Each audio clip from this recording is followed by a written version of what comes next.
سورہ بقرہ کیوں کہا جاتا ہے؟ موسیٰ علیہ السلام کی طرف اللہ نے وحی کی کہ ان سے کہیں ایک گائے کو ذبح کریں، اس کے گوشت کا ٹکڑا اس کے جسم کے ساتھ لگائیں، تو یہ بول کے بتائے گا کہ مجھے فلاں نے قتل کیا ہے۔ آیت الکرسی کو کہا جاتا ہے کہ اس کے اندر کوئی سیکرٹ پاور ہے یا سیکرٹ انرجی ہے۔ ان الفاظ کو عرش کے نیچے سے نکال کے آیت الکرسی کے اندر داخل کیا گیا ہے۔ آج میں وہ وظیفہ بتانے لگا ہوں جو اللہ رب العزت نے اپنے نبی موسیٰ کلیم اللہ علیہ السلام کو بتایا تھا۔ جنات سے پروٹیکشن کے لیے بھی آیت الکرسی اور جنات کو بلانے کے لیے بھی آیت الکرسی کا استعمال۔ جتنا مرضی طاقتور جن کیوں نہ ہو وہ حاضر ہوگا اور آگے آپ سے بات کرے گا۔ کسی مریض کے اوپر جن حاضر نہ ہو رہا ہو، اکڑا ہوا ہو، آیت الکرسی پڑھیں۔ اسم اعظم آپ کے نزدیک کیا ہے؟ 3 صورتوں میں اسم اعظم ہے۔ اس نام کی برکت سے آپ دنیا جہان کا سارا کام کر سکتے ہیں۔ تبدیلی قبلہ کا واقعہ بھی سورہ بقرہ میں ہی ہے۔ 2 رکعت بیت المقدس کی طرف منہ کر کے نماز پڑھی گئی تھی اور 2 رکعتیں بیت اللہ کی طرف منہ کر کے نماز پڑھی گئی تھی۔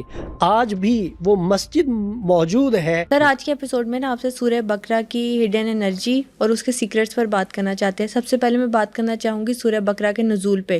سورہ بقرہ کتنے عرصے کے دوران نازل ہوئی اور اس کے بیچ میں ہڈن میسج کیا تھا؟ سورہ بقرہ تقریباً 9 سال کے عرصہ میں تھوڑا تھوڑا کر کے نازل ہوئی ہے، یک بارگی نازل نہیں ہوئی، اور ہجرت کے بعد سے اس کا نزول ہوا ہے۔ آپ صلی اللہ علیہ وسلم کے وصال سے 9 دن پہلے اس کی آخری آیت نازل ہوئی تھی۔ اچھا، سورہ بقرہ کی جو آخری آیات تھیں وہ کب نازل ہوئی؟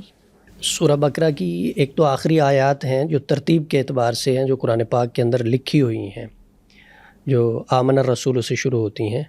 یہ 2 آخری آیات پڑھنے میں آتی ہیں، لیکن جو آخری آیت نازل ہوئی تھی سورہ بقرہ کی وہ 281 ہے۔ وَاتَّقُوا يَوْمًا تُرْجَعُونَ فِيهِ إِلَى اللَّهِ ثُمَّ تُوَفَّىٰ كُلُّ نَفْسٍ مَّا كَسَبَتْ وَهُمْ لَا يُظْلَمُونَ۔ اس آیت کے کچھ دن بعد حضور علیہ السلام کا وصال ہو گیا تھا، اور اس آیت میں ہمیں یہ سبق دیا جا رہا ہے کہ ہم نے اللہ کی طرف لوٹنا ہے اور اس کو وہ ملے گا جو اس نے دنیا میں کیا ہوگا، لہٰذا کسی کے اوپر ظلم نہ کیا جائے کیونکہ ظلم کا بدلہ اسے چکانا پڑے گا۔ جیسا کہ آپ نے بتایا کہ اس آیت میں ہمیں ایک اسپیسیفک میسج دیا گیا ہے۔ اگر سورہ بقرہ کی پوری ہم تفسیر دیکھیں اور اس کے اندر میسج دیکھیں تو وہ ہمیں کیا ملتا ہے میسج کے؟ جیسا کہ ہر صورت کسی نہ کسی موقع پر نازل کی گئی اور اس میں کوئی نہ کوئی خاص میسج تھا اس وقت کے حساب سے، تو سورہ بقرہ میں کیا میسج ملتا ہے ہمیں؟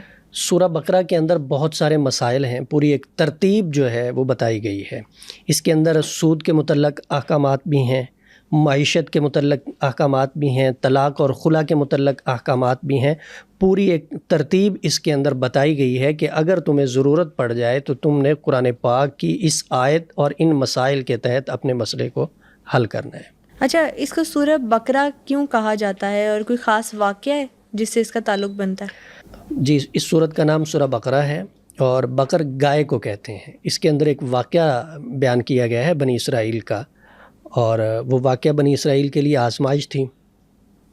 ہوا یہ تھا کہ ایک بندہ قتل ہو گیا تھا، تو اس کے قاتل کا پتہ نہیں چل رہا تھا، تو موسیٰ علیہ السلام کی طرف اللہ نے وحی کی کہ ان سے کہیں ایک گائے کو ذبح کریں، اس کے گوشت کا ٹکڑا اس کے جسم کے ساتھ لگائیں، تو یہ بول کے بتائے گا کہ مجھے فلاں نے قتل کیا ہے۔ تو بنی اسرائیل نے سوال و جواب شروع کر دیے کہ وہ گائے کس طرح کی ہو، اس کا رنگ کس طرح کا ہو، قد کس طرح کا ہو، وزن کس طرح کا ہو۔ سوالات کرتے گئے اور مشکل میں پڑتے گئے۔